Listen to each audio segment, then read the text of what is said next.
Right guys, I've just got the,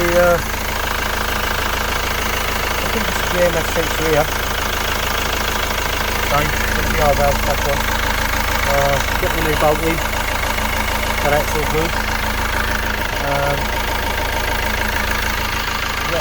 Do the service,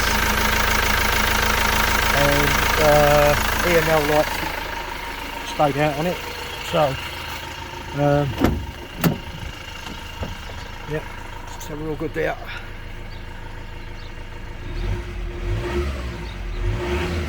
Sounds really sweet.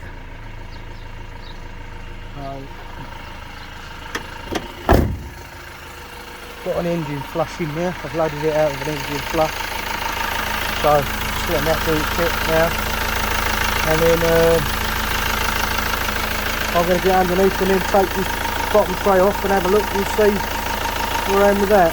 And while I'm under there, I'll obviously do the service as well, and then put it back together. Hopefully, fingers crossed, we're going to be alright.